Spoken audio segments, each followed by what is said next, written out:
Procuradoria-Geral da República denuncia ex-presidente Jair Bolsonaro como um dos líderes de uma organização criminosa que tentou dar um golpe de Estado.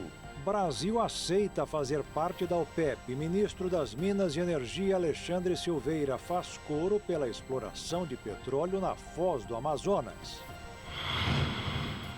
Calor acima da média anima vendedores nas praias do Rio de Janeiro a cobrarem R$ 25 por uma garrafa de água. Cientistas britânicos apontam que até o fim do século, mudanças climáticas vão dificultar a vida de anfíbios na região do Pantanal.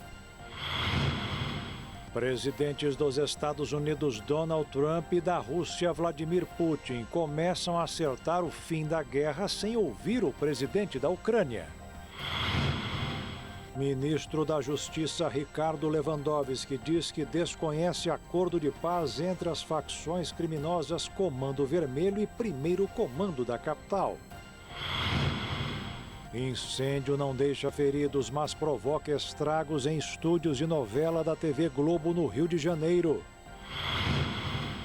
Sucesso do tenista brasileiro João Fonseca começa a incentivar jovens pelo esporte. É agora no Jornal das 22.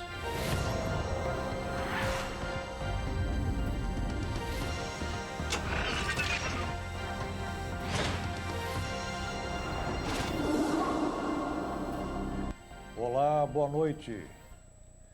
A Procuradoria-Geral da República apresentou agora há pouco uma denúncia contra o ex-presidente Jair Bolsonaro por tentativa de golpe. Se a denúncia for aceita pelos ministros do Supremo Tribunal Federal, Bolsonaro será réu e passará a responder a um processo penal na Corte. Esta é a primeira vez que Bolsonaro é denunciado criminalmente perante o Supremo Tribunal Federal, desde que se tornou presidente. Assinada pelo Procurador-Geral Paulo Gonet, a denúncia foi enviada ao ministro Alexandre de Moraes. A acusação representa a etapa mais avançada de uma investigação contra o ex-presidente no Supremo Tribunal Federal. Ao longo dos últimos anos, a Polícia Federal concluiu que o político cometeu crimes em ao menos 5 investigações que tramitam no tribunal. Em 3 delas, Bolsonaro foi indiciado. A Polícia Federal concluiu que o ex-presidente cometeu crimes e o indiciou na investigação, que apura fraude em seu cartão de vacinação, na apuração, que mira a venda de joias sauditas presenteadas ao governo e, posteriormente, negociadas nos Estados Unidos, e nesta, sobre a trama golpista. A denúncia contra o ex-presidente será analisada pela primeira turma do Supremo Tribunal Federal. O colegiado é presidido pelo ministro Cristiano Zanin, a quem cabe marcar a pauta de julgamentos. A expectativa é a de que a denúncia seja recebida pelo colegiado e que o ex-presidente se torne réu ainda neste primeiro semestre. Compõem a primeira turma os ministros Alexandre de Moraes, Cristiano Zanin, Carmen Lúcia, Luiz Fux, ministro, e Flávio Dino. E saiu hoje uma nova pesquisa sobre a intenção de voto dos brasileiros em eventuais candidatos à presidência da República. De acordo com o levantamento, se a eleição fosse hoje, o presidente Lula não ganharia. O ex-presidente Jair Bolsonaro venceria o atual presidente Luiz Inácio Lula da Silva tanto no primeiro quanto no segundo turno, caso a eleição presidencial fosse realizada hoje. Os dados são do levantamento feito pelo Instituto Paraná Pesquisas, que fez uma pesquisa estimulada em que os entrevistados escolheram entre uma lista pré-definida de possíveis candidatos. No primeiro turno, Bolsonaro aparece com 36% das intenções de voto, enquanto Lula registra 33,8%. A diferença entre os dois candidatos está dentro da margem de erro da pesquisa, que é de 2,2 pontos percentuais para mais ou para menos, caracterizando o empate técnico, mas com a vantagem numérica para o ex-presidente. Os outros possíveis candidatos que foram incluídos na pesquisa são Ciro Gomes, do PDT, que apareceu com 7,7%, e o cantor Gustavo Lima, até o momento sem filiação partidária, que obteve 5,1%. Entre os governadores testados no levantamento, Ronaldo Caiado, do União Brasil de Goiás, e Eduardo Leite, do PSDB do Rio Grande do Sul, apareceram empatados com 2,7% cada. Entre os participantes, 7,6% afirmaram que votariam nulo, branco ou em nenhum dos nomes apresentados. Outros 4,4% disseram não saber ou preferiram não opinar. Mais de 2.000 pessoas foram ouvidas em todo o Brasil. Em um eventual segundo turno entre os dois principais candidatos, Bolsonaro teria 45,1% das intenções de voto contra 40,2% de Lula. A diferença de 4,9 pontos percentuais supera a margem de erro da pesquisa. 10,7% dos entrevistados declararam que votariam nulo, branco ou em nenhum dos candidatos. Apesar de aparecer nas pesquisas eleitorais e manifestar publicamente intenção de concorrer, Jair Bolsonaro está inelegível por decisão do Tribunal Superior Eleitoral. A punição válida por 8 anos a partir de 2022 foi motivada por uma reunião com embaixadores realizada enquanto ele ainda era presidente. Na ocasião, Bolsonaro teria dito que não haveria segurança do sistema eleitoral, além de falar sobre a atuação da Justiça Eleitoral. Dado o cenário político atual, a lei da ficha limpa voltou a ser tema do debate político após a apresentação de um projeto de lei pelo deputado federal Bibo Nunes, do PL, em que é proposto a redução de 8 para 2 anos o período em que um político condenado possa retornar a disputar as eleições.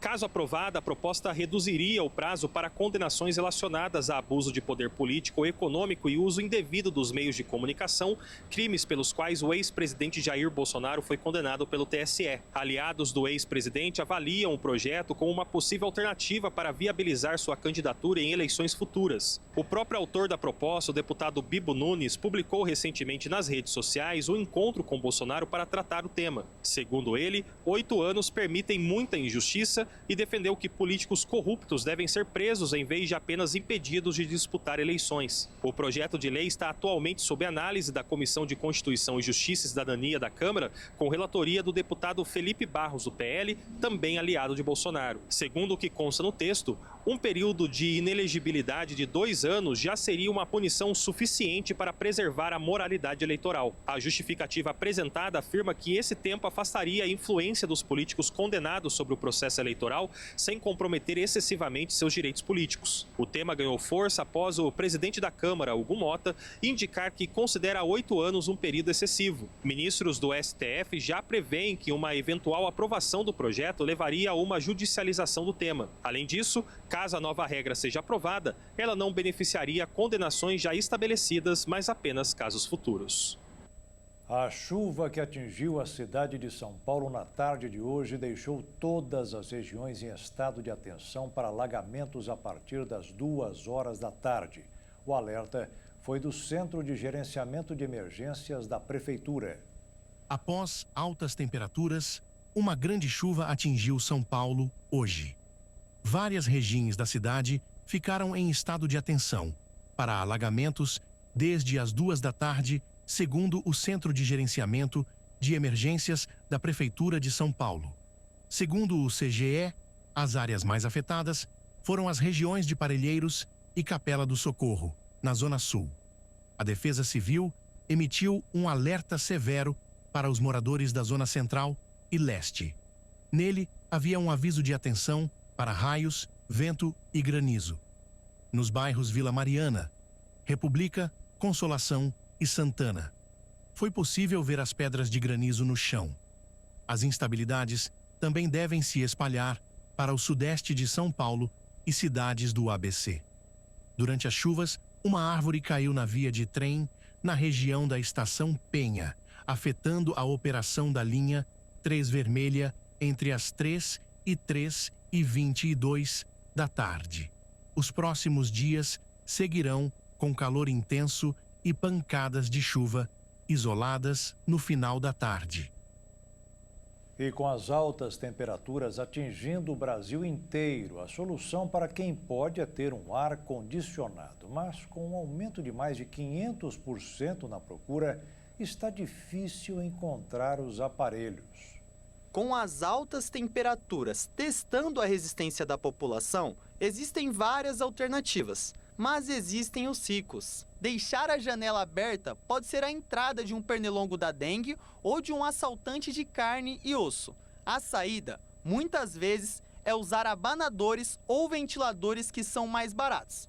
Mas apesar do orçamento apertado com as contas do início do ano, os brasileiros foram às compras em busca de um refresco para o calorão. Este mês, a busca e vendas de ar-condicionado dispararam nas grandes varejistas do país. As procuras aumentaram mais de 500% em relação ao ano passado. Mas o que surge como um refresco pode virar um susto no fim do mês com a conta de luz. Na última quarta-feira, o Operador Nacional do Sistema Elétrico registrou um recorde no consumo diário de energia. Foi no dia em que a temperatura de São Paulo chegou a bater 33 graus e o operador marcou uma demanda recorde no consumo de energia. A Enel, empresa responsável pela distribuição de energia elétrica em São Paulo, alertou o cliente para um uso consciente para garantir a economia no fim do mês e o cuidado com o meio ambiente. A Agência Nacional de Saúde Suplementar aprovou a criação de um plano de saúde com mensalidade de apenas R$ 100. Mas os clientes terão direito apenas a consultas e exames simples. Para a medida entrar em vigor, terá que passar por uma consulta pública, que já começou. Pela proposta, a Agência Nacional de Saúde Suplementar não definirá um limite para o reajuste dos preços desse tipo de plano de saúde, como acontece hoje com os convênios individuais e familiares. A criação do produto busca ampliar o acesso dos brasileiros ao plano de saúde. Hoje, apenas 25% da população tem esse serviço. O diretor de normas e habilitação de produtos da agência, Alexandre Fioranelli, destacou que a modalidade pode beneficiar cerca de 80 milhões de brasileiros, o que pode reduzir o atendimento nos setores de atenção primária e secundária do SUS. O novo plano prevê consultas com clínico geral, ginecologista, pediatra, ortopedista e geriatra. Quando necessário, o paciente poderá ser encaminhado para um especialista. A modalidade passará por um período experimental de 2 anos. As operadoras que desejarem participar deverão registrar um novo plano, no formato coletivo por adesão, com limite de 30% de coparticipação. Segundo a ANS, os dados dos consumidores do plano estarão integrados ao SUS Digital, para que todas as informações sobre um paciente possam ser concentradas em uma única plataforma. Os consumidores também terão acesso a exames de baixa complexidade. Durante o período experimental, não será possível que os consumidores realizem portabilidade entre modalidades, ou seja, trocar de plano de saúde sem ter que cumprir a carência. Assim, não será possível que aqueles que adquirirem um novo plano passem a contratar um plano completo via portabilidade, ou que quem hoje utiliza um plano completo passe a nova modalidade. Com o fim do período de experimentação, a ANS deverá definir se o modelo será mantido ou encerrado. Na opinião do presidente da Associação Brasileira de Planos de Saúde, Gustavo Ribeiro, a proposta não deve gerar impactos negativos aos planos já existentes, mas complementar a oferta de produtos de saúde suplementar e atender um público específico que hoje não tem acesso a planos de saúde e que muitas vezes recorre a cartões de desconto sem qualquer tipo de regulamentação ou proteção. A advogada Cláudia Nakano enfatizou que os problemas dos consumidores com relação aos custos altos continuarão, pois o novo plano não cobre os serviços mais caros, como internações e cirurgias. Segundo ela, grande parte da população precisa de terapias com psicólogos, fonoaudiólogos, entre outros. Esse modelo de plano não oferecerá essa prestação de serviço. O Procon de São Paulo destacou que é necessário que a ANS garanta que o consumidor entenda as limitações do novo produto, por não haver a integralidade prevista pela saúde suplementar, que as informações sejam detalhadas e que seja explicado que o plano não garantirá o acesso ao tratamento de doenças diagnosticadas. E veja a seguir, Brasil aceita fazer parte da OPEP. Ministro das Minas e Energia, Alexandre Silveira, faz coro pela exploração de petróleo na foz do Amazonas. E calor acima da média anima vendedores nas praias do Rio a cobrarem R$ 25 por uma garrafa de água.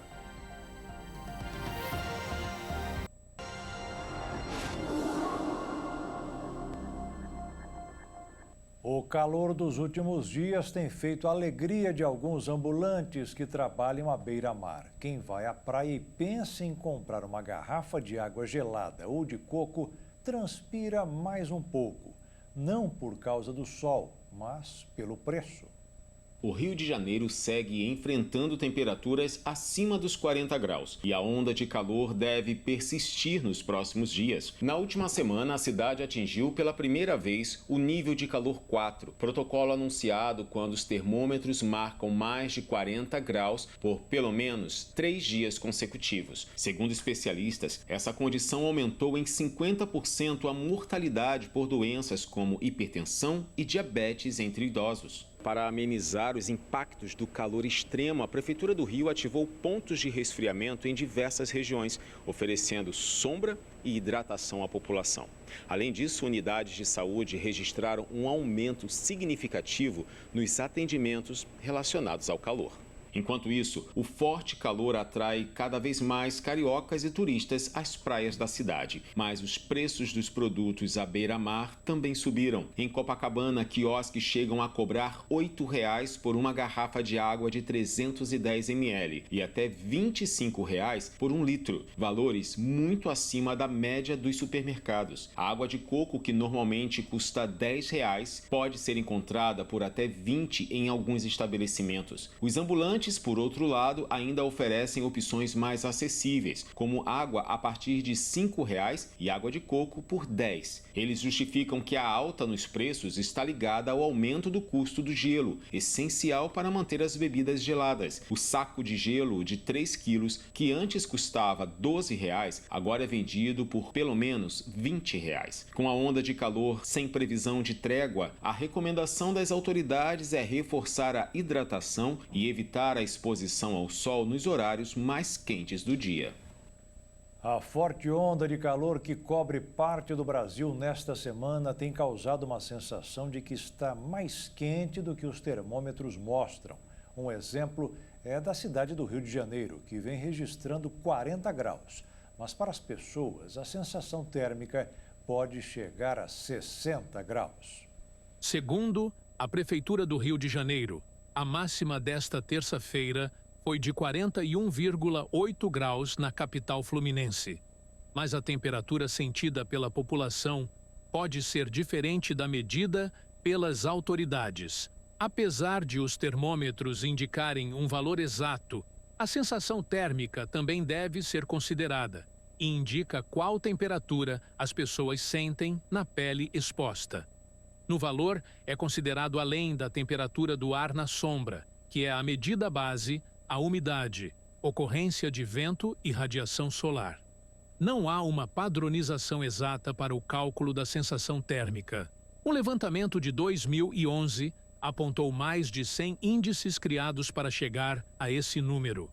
A alta umidade do ar intensifica a sensação térmica. Se está frio, sente-se mais frio. Se está calor, a percepção do calor também é aumentada. No caso do calor, quando está muito quente e úmido ao mesmo tempo, o corpo humano tem mais dificuldade para se resfriar por meio da transpiração, pois a capacidade de a atmosfera a absorver mais água está reduzida. Isso aumenta a sensação de calor. Já quando está seco, o corpo transpira mais facilmente, reduzindo a sua temperatura e a sensação de calor. No outro extremo, se está muito frio e úmido, mais moléculas de água entram em contato com as roupas, reduzindo sua capacidade de isolamento térmico e aumentando a sensação de frio. A ocorrência de vento aumenta a velocidade de transpiração da pele, facilitando com que o corpo consiga baixar sua temperatura e, portanto, reduzir a sensação térmica. No frio, o vento também amplia essa sensação. Diante de muito vento frio, mais moléculas no ar se chocam com a pele da pessoa, ampliando a percepção do frio. Essa variável indica a intensidade da radiação solar, que está chegando a um determinado local. Essa energia produz calor. Em lugares expostos diretamente ao sol, a radiação é maior e, consequentemente, a sensação térmica. Com tantas mudanças climáticas, um estudo britânico publicado aponta um risco para a biodiversidade. A bacia do Alto Paraguai, que inclui o Pantanal, corre o risco de perder até o fim do século quase todas as áreas adequadas para a vida de anfíbios, como rãs e sapos. Publicado no Journal of Applied Ecology, o levantamento concluiu que até 2100, mais de 80% das espécies de anfíbios do Pantanal e entorno perderam áreas adequadas para viver. Mesmo em cenário otimista de emissões de gases estufa, haverá perda de 99% da área da bacia do Alto Paraguai. O trabalho teve como primeiro autor Matheus Oliveira Neves, que o realizou durante doutorado na Universidade Federal de Mato Grosso. Segundo a pesquisa, as unidades de conservação integral, que correspondem a meros 5,85% do território, protegem em média menos de 5% da distribuição geográfica dos anfíbios. Entre as espécies ameaçadas está a perereca nariguda, uma rã de cor marrom com listras claras, corpo esguio, patas longas e dedos com ventosas, características típicas de rãs que habitam ambientes tropicais. O sapo de barriga vermelha, que tem o corpo preto, manchas amarelas e patas vermelhas. Este é o anfíbio mais afetado pelas alterações climáticas. Em 2022, como estratégia para frear a extinção de espécies, a Convenção da Biodiversidade da ONU recomendou que 30% da superfície terrestre fosse coberta por áreas protegidas até 2030. Nos dias atuais, esse índice é de 17% e engloba unidades de conservação como terras indígenas. Considerando os dados sobre biodiversidade de anfíbios, os autores do estudo propõem a criação de novas unidades de conservação na bacia do Alto Paraguai, que serão mais adequados no futuro para esse grupo de animais, pois são dependentes da umidade. Apesar disso, os especialistas ressaltam a necessidade de mitigar os impactos de práticas agropecuárias inadequadas e promover a restauração de ecossistemas aquáticos. As mudanças climáticas já fazem parte do dia a dia dos sul-mato-grossenses. O calor extremo, períodos de estiagem mais longos e chuvas irregulares impactam a rotina das cidades, a produção agrícola e o equilíbrio dos ecossistemas. O Brasil é autossuficiente no combustível fóssil e há muito tempo recebeu o convite para integrar o grupo de aliados da Organização do Petróleo, mas só agora aceitou. Aconteceu em um momento em que o governo aumenta as conversas sobre a exploração de petróleo na foz do Amazonas, entre o Rio Grande do Norte e o Amapá. Para os técnicos da área econômica, o problema é que o pré-sal brasileiro vai entrar em fase de esgotamento daqui a uma década. A alternativa seria a Margem Equatorial, onde os primeiros estudos indicaram a existência de 10 bilhões de litros, quantidade suficiente para repor o que está sendo explorado no Rio de Janeiro e litoral paulista. O ministro das Minas e Energia, Alexandre Silveira, reforçou hoje o coro do governo para que o IBAMA defina, o mais rápido possível, o que é preciso para dar o aval que garantirá o início da perfuração de poços.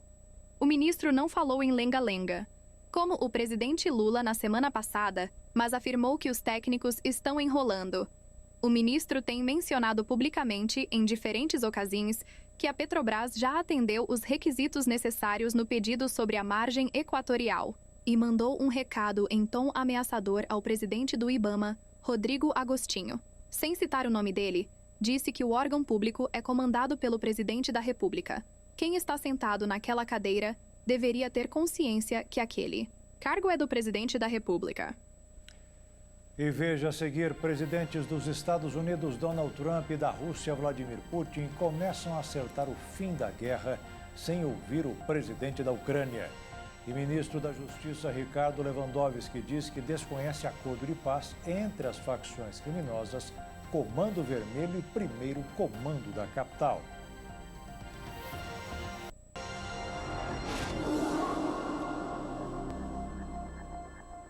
Estamos de volta e eu abro esse bloco já pedindo perdão para você, porque no bloco anterior eu anunciei a respeito de mudanças climáticas envolvendo o estado do Mato Grosso do Sul, mas na verdade você assistiu uma reportagem sobre o Brasil, que decidiu hoje aceitar o convite da OPEP e passar a fazer parte do grupo de aliados do cartel. Pelo erro, pedimos o seu perdão. E agora sim, vamos falar das mudanças climáticas que já fazem parte do dia a dia dos sul-mato-grossenses. O calor extremo, períodos de estiagem mais longos e chuvas irregulares impactam a rotina das cidades, a produção agrícola e o equilíbrio dos ecossistemas. Na cidade, ar-condicionado ligado o tempo todo. No campo, vagens de soja vazias.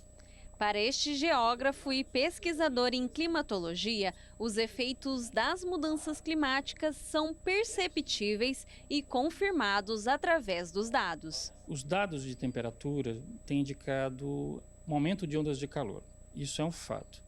Ao mesmo tempo, nós temos observado uma mudança no regime das chuvas. Então, as chuvas elas têm se tornado mais intensas em alguns períodos do ano e, ao mesmo tempo, uns períodos de seca mais prolongados. Períodos de estiagem mais severos, chuvas irregulares e temperaturas extremas impactam o bioma, a economia e o dia a dia da população. Os reflexos das mudanças climáticas estão em todos os lados, no campo, nos rios e até no cotidiano das cidades. O ciclo de chuva alterado tem afetado os regimes hídricos. O professor relembra que o Rio da Prata, que atravessa os municípios de Jardim e Bonito, secou completamente em junho de 2024. O ano passado, o que foi emblemático foi o Rio da Prata secar em Bonito, né? Ninguém esperava que um rio daquele tamanho, daquele porte, viesse a secar. Mas também você vê ciclos que são ciclos que afetam o próprio consumo de água dentro da área urbana, áreas que têm mais dificuldade para a captação de água.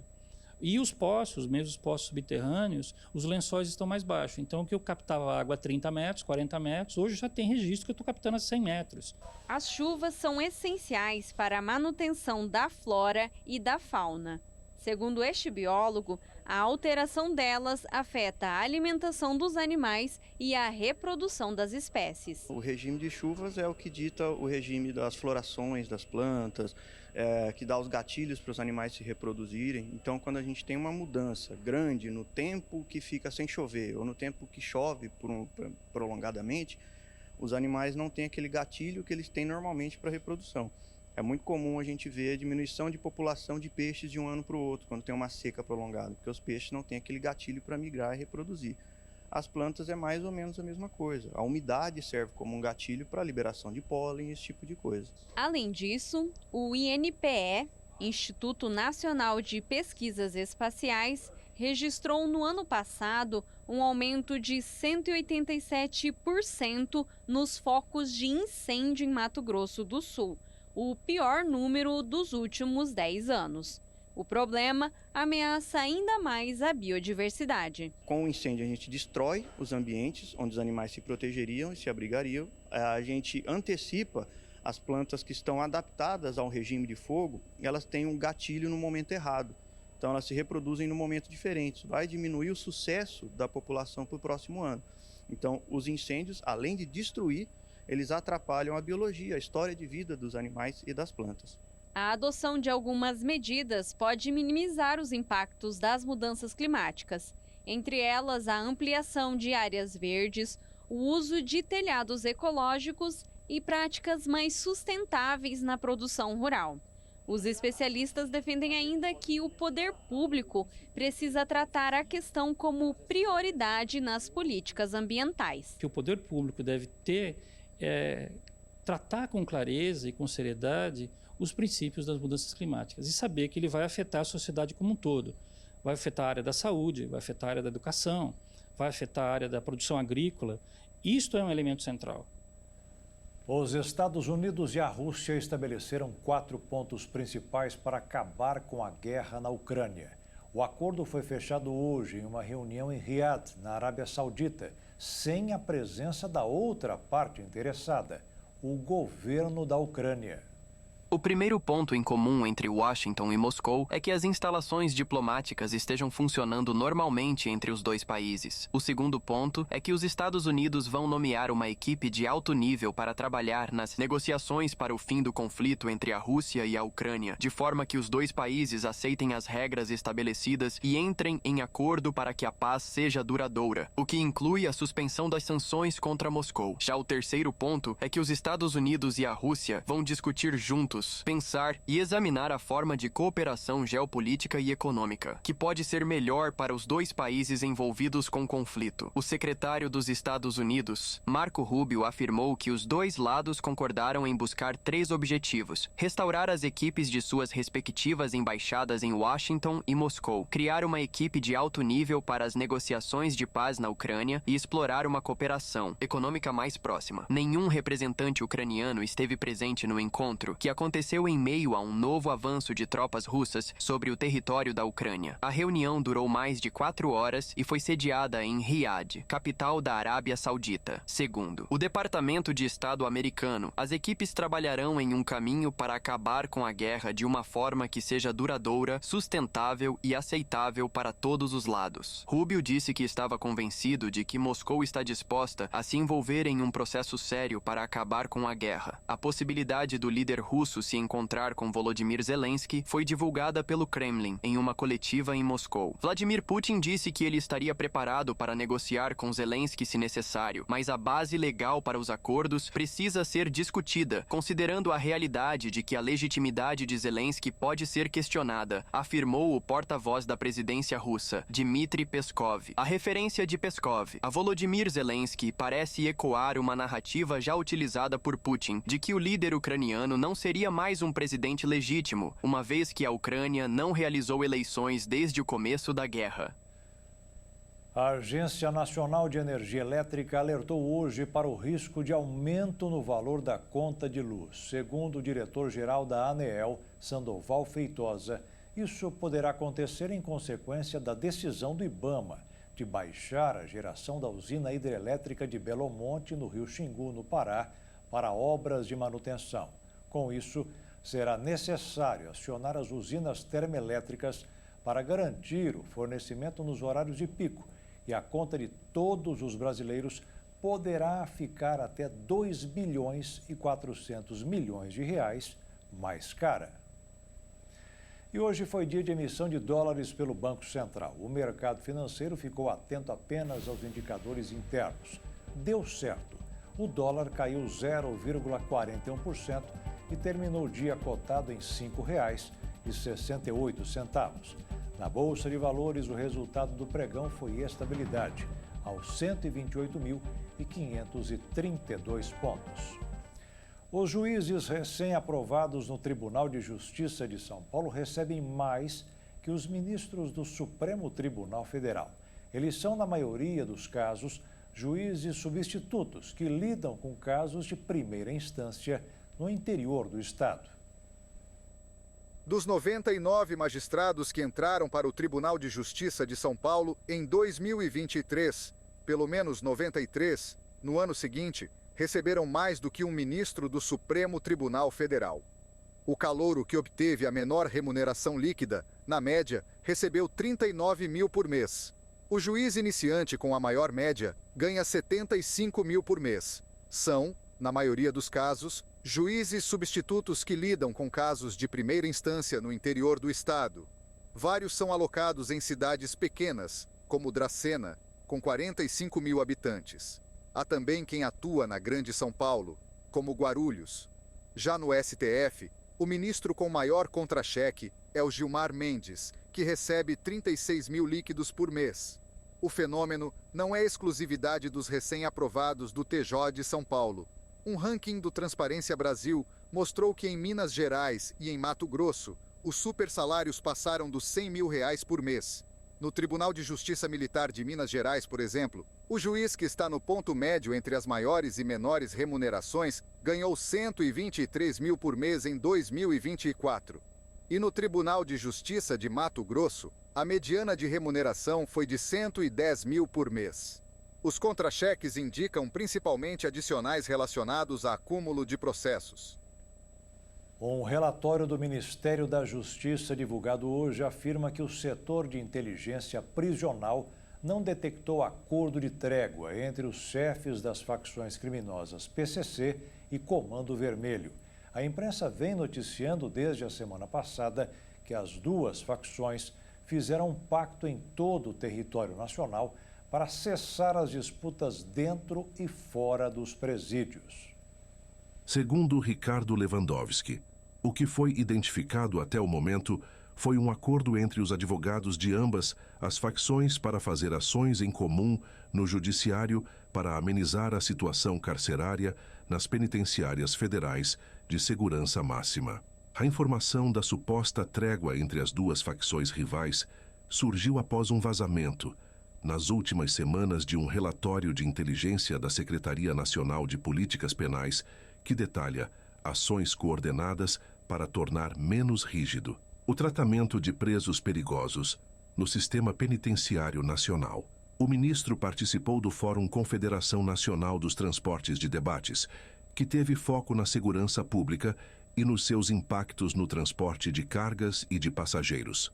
Durante o evento, Lewandowski apresentou a projeto de emenda à Constituição da Segurança Pública, que estabelece diretrizes gerais para a unificação da segurança pública no país. A aliança entre primeiro comando da capital e o Comando Vermelho pode facilitar fugas e rebeliões em presídios federais, segundo as autoridades. O pacto também visa afrouxar regras carcerárias e expandir o tráfico, desde que foram transferidos. Para presídios de segurança máxima, os chefes das facções enfrentam um regime rígido, com isolamento e limitação de comunicação. A aliança entre as organizações criminosas é vista como uma estratégia para pressionar o governo e até mesmo articular medidas legais para flexibilizar essas condições. Uma mulher foi presa por suspeita de chefiar um grupo de assaltantes em São Paulo. Essa quadrilha é apontada como responsável pela morte do ciclista Vitor Medrado. Uma mulher de 41 anos, conhecida por Mainha do Crime, foi presa no bairro do Paraisópolis, zona sul de São Paulo, por suspeita de comandar os criminosos que mataram o ciclista Vitor Medrado na quinta-feira passada. Vitor foi abordado por 2 homens em uma moto no momento em que ele estava parado sobre sua bicicleta. Os homens anunciaram o assalto e atiraram a queima-roupa sem que Vitor sequer tivesse reagido. Ao cair no chão, o ladrão pegou o celular da vítima e fugiu. A polícia de São Paulo acredita que Suedna Barbosa Carneiro, a líder da quadrilha, financiava vários crimes na capital paulista, fornecendo recursos para a execução dos roubos, através do pagamento por cada item roubado ou furtado.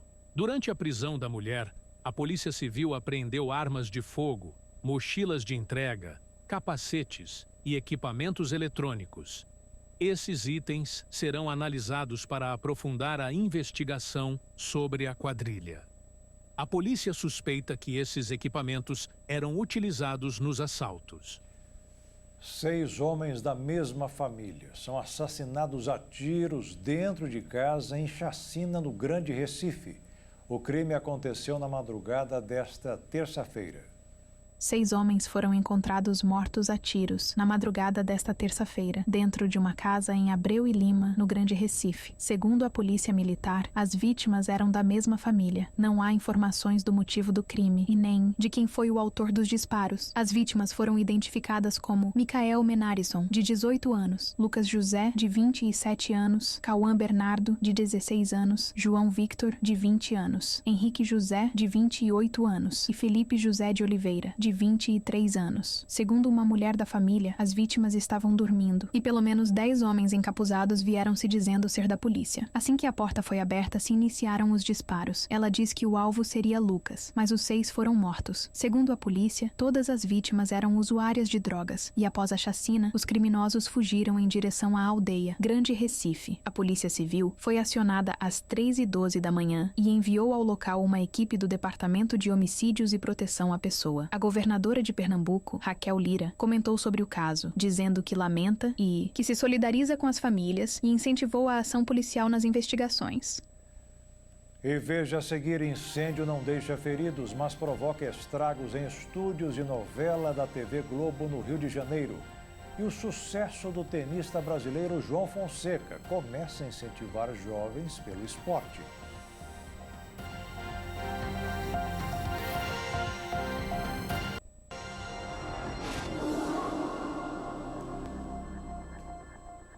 Israel retirou hoje suas tropas do sul do Líbano, mas manteve 5 posições de forma temporária. Ao mesmo tempo, os deslocados voltam para casa e encontram destruição após mais um ano de guerra contra o movimento islamista Hezbollah. As tropas israelenses se retiraram de suas posições no sul do Líbano, com exceção de 5 pontos estratégicos. Terminou o prazo estabelecido pelo acordo de cessar-fogo entre Hezbollah e Israel para a retirada das tropas. Isso permitiu o retorno dos deslocados às áreas fronteiriças, destruídas por mais de um ano de guerra com o movimento pró-Irã Hezbollah. Durante os confrontos, tropas israelenses tomaram posições nesta área do sul do Líbano, que faz fronteira com o norte de Israel, que terminaram com um cessar-fogo em 27 de novembro. Segundo os termos do acordo, as tropas deveriam abandonar completamente o Líbano em 18 de fevereiro, após um primeiro adiamento da data inicialmente prevista para 26 de janeiro. Mas Israel anunciou que vai manter 5 pontos estratégicos por motivos de segurança até que as Forças Armadas libanesas consigam aplicar plenamente sua parte do acordo. O Líbano afirmou nesta terça-feira que está preparado para assumir a gestão da fronteira, denunciou a presença israelense em seu território como uma ocupação e anunciou que levará o caso ao Conselho de Segurança da ONU para pressionar pela retirada total. Em uma declaração conjunta, a enviada da ONU e a Unifil afirmaram que, ao finalizar o período estabelecido para a retirada de Israel e a mobilização do exército libanês, qualquer novo atraso neste processo constitui uma violação de uma resolução do Conselho de Segurança de 2006, que acabou com a guerra anterior entre Israel e Hezbollah. No período da Segunda Guerra Mundial, foi construído um abrigo antiaéreo no subsolo do edifício Acaiaca, em Belo Horizonte. Possui paredes com 30 centímetros de espessura em concreto, sirene e chuveiro de descontaminação. Símbolo da arquitetura Art Deco dos anos de 1940, o edifício Acaiaca, no centro de Belo Horizonte, guarda um tesouro histórico que ficou escondido por décadas, um bunker construído durante a Segunda Guerra Mundial. Na época, Getúlio Vargas temia ataques ao Brasil devido ao conflito e determinou que novos prédios altos, como o Acaiaca, tivessem um abrigo antiaéreo no subsolo. O Acaiaca chegou a ser o maior arranha-céu de Belo Horizonte. São 30 andares e 120 metros de altura, com uma imponente fachada adornada por 2 efígies de índios. O icônico edifício foi projetado pelo arquiteto Luiz Pinto Coelho e as obras foram iniciadas em 1943. Sua inauguração, ainda em construção, ocorreu em 1947, 2 anos após o fim da guerra. Felizmente, o Brasil não foi atacado e o bunker nunca foi utilizado. Por décadas, o espaço ficou abandonado, sendo usado como depósito do prédio comercial. Quando assumiu o cargo de síndico, há 8 anos, o auditor aposentado Antônio Rocha Miranda, de 85 anos, hoje escritor e historiador, encomendou a especialistas um plano diretor para revitalizar o edifício. Miranda é proprietário de lojas no prédio, com o qual tinha uma relação de paixão desde a infância, e lidera essa redenção do Acaiaca, que se deteriorava à medida que a região central da capital mineira era desvalorizada nas últimas décadas. Após a limpeza, a pergunta: o que fazer com o abrigo? Em decisão do conselho, os administradores do prédio decidiram retirar tudo, catalogar e transformar o local em um espaço aberto ao público. Até o momento, este é considerado o único bunker preservado de que se tem notícia no Brasil. Mesmo sendo o decreto de Getúlio Vargas de âmbito nacional, não eram comuns prédios tão altos na década de 1940. O trabalho de restauração precisou ser aprovado pelo patrimônio histórico do município, pois o Acaiaca é tombado. Foram preservados o chão e as paredes, que têm 30 centímetros de espessura em concreto. O objetivo era que, se os alemães jogassem uma bomba e o prédio desabasse, o abrigo resistisse. Da sirene que ainda funciona, avisando do perigo iminente, ao ventilador projetado para arejar o abrigo subterrâneo com circulação de ar restrito restrita, a visita é uma viagem no tempo. Nas paredes, artistas mineiros foram convidados a dar um novo significado ao espaço, com pinturas simbolizando a paz, levando as pessoas a refletirem sobre a crueldade das guerras. Ao todo, o abrigo tem 4 células, ou cômodos, cada uma com capacidade para 80 pessoas. 2 delas já foram abertas ao público. A expectativa é que, no futuro, as outras células também sejam recuperadas e abertas à visitação. Um túnel, cujo destino ainda não foi descoberto, seria uma das rotas de fuga. Hoje é oferecida a visitação guiada tanto para o bunker quanto para o mirante ou o combo. A ideia é levar o público a uma viagem do subsolo da história ao paraíso do terraço, onde a vista da cidade e da Serra do Curral, deslumbrantes, podem ser comparadas ao paraíso. O ministro do Supremo Tribunal Federal, Flávio Dino, deu um prazo de 2 meses para a Controladoria Geral da União fazer uma auditoria sobre a execução de 469 milhões de reais em emendas PIX feitas pelos parlamentares no ano passado. O dinheiro foi liberado por ele hoje mesmo, sob a condição de receber detalhes sobre onde o dinheiro foi gasto. Mas, segundo Flávio Dino, faltam alguns detalhes a serem esclarecidos. Um incêndio atingiu hoje à tarde uma das cidades cenográficas da TV Globo no bairro de Curicica, na zona oeste do Rio de Janeiro. Segundo o Corpo de Bombeiros, o fogo aconteceu em um galpão na Estrada dos Bandeirantes.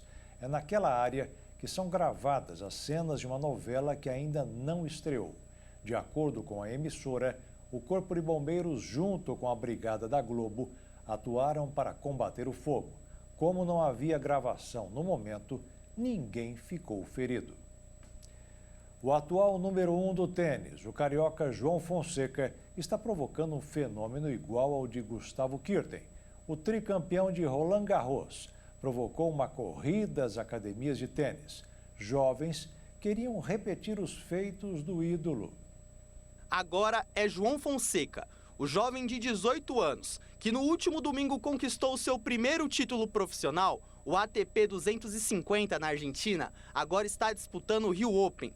Por onde passa, recebe cumprimentos. E assim como Guga, ele começou a promover o esporte. Na academia onde ele começou a treinar, já existe uma fila de espera de pessoas interessadas em seguir o mesmo ritmo. Um dos sócios do local disse que os telefones não param de tocar.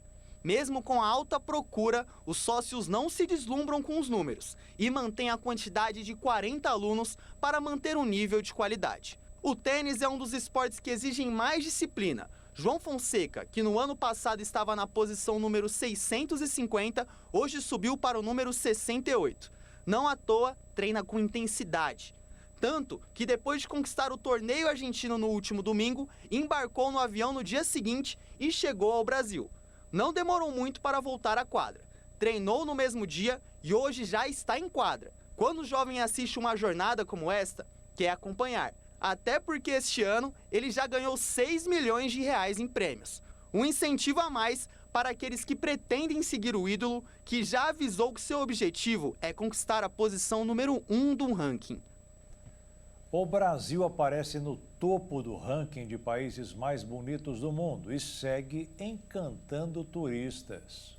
Paisagens encantadoras, uma flora rica em biodiversidade e praias exaltadas por turistas de todos os cantos do mundo. Esses foram alguns elementos que ajudaram o Brasil a entrar na lista dos 40 países mais bonitos do mundo. Elaborada pela revista especializada em viagens de luxo, a CN Traveler. Na versão atualizada da lista divulgada em janeiro deste ano, o país ficou em terceiro lugar, atrás apenas de Austrália e México, outros 2 países tropicais que, assim como o Brasil, também possuem territórios bastante diversos. No texto da publicação foram mencionados diversos pontos icônicos do Brasil, conhecidos por natureza e paisagens extraordinárias, como o Pico do Corcovado, no estado do Rio de Janeiro, o Rio Amazonas, que cruza diversos estados na região norte do país, e o Parque Nacional dos Lençóis Maranhenses, no Maranhão. O texto também exalta a diversidade da fauna, que enriquece a beleza nacional. De acordo com os responsáveis pela publicação, a lista anual é uma forma de revisitar e celebrar tanto os clássicos quanto novos destinos que encantam os viajantes de cada ano que passa. E que a diversidade e a riqueza das paisagens brasileiras continuam a atrair visitantes de todas as partes do mundo, o que solidifica a posição do Brasil no topo do cenário global de turismo. E o Jornal das 22 termina aqui. Uma boa noite para você e fique na paz. Tchau.